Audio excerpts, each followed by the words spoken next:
Ayan, mula sa Manila napunta po kami dito sa Daet. Bali sa Daet po ay ito na yung naging second home namin.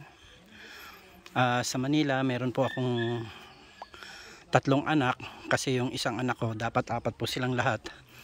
Yung isang anak ko nga po ay namatay nung February 13, 2020. So yun na rin po yung isa sa naging dahilan kung bakit po ako ng ibang bayan, dahil lahat ng memories ng anak ko po ay naaalala ko doon sa bahay namin.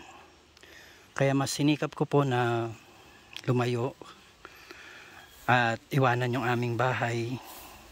Kasama na rin po doon na iniwanan ko pansamantala yung aking mga anak at yung aking asawa. Pero ngayon po ay nandito na kami sa Daet at salamat po sa mga taong tumulong sa amin upang kami po ay makapagbagong buhay dito sa lugar ng Daet. Unang-una po na pinasasalamatan ko dyan ay ang Team Kalingap.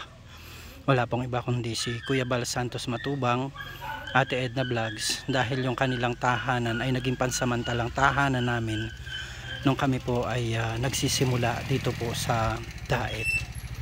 Kaya kami po ay lubos na nagpapasalamat na kami po ay binigyan ng opportunity dito sa Team Kalingap.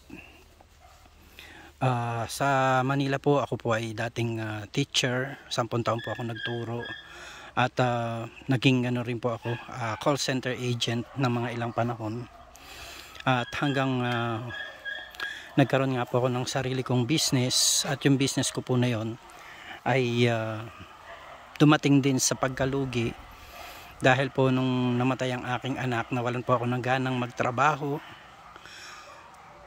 Yung aking trabaho po ay napabayaan ko.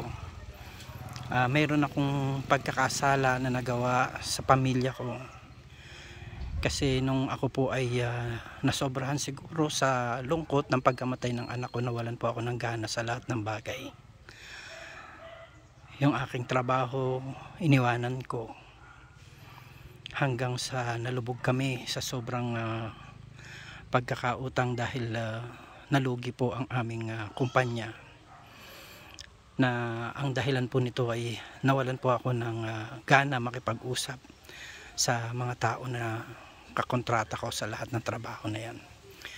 Kaya hanggang ngayon po ay yan po ang ating sinisikap na ayusin at ilagay lahat sa tama upang kahit papano po ay maging smooth uli ang buhay. Kaya dito po sa Daet ay sinimulan namin ang aming bagong buhay bilang mag-asawa, Aljos Eagle, o Mariby ang kanyang tunay na pangalan, Mariby Bernardo. At kung papalarin at loloobin ng Panginoon ay gusto na rin sana namin na dito na lamang po manirahan sa piling ng mga kalingap at kila Kuya Bal Santos Matubang, kasi po iisa naman po yung aming hangarin ay ang makatulong sa mga taong nangangailangan.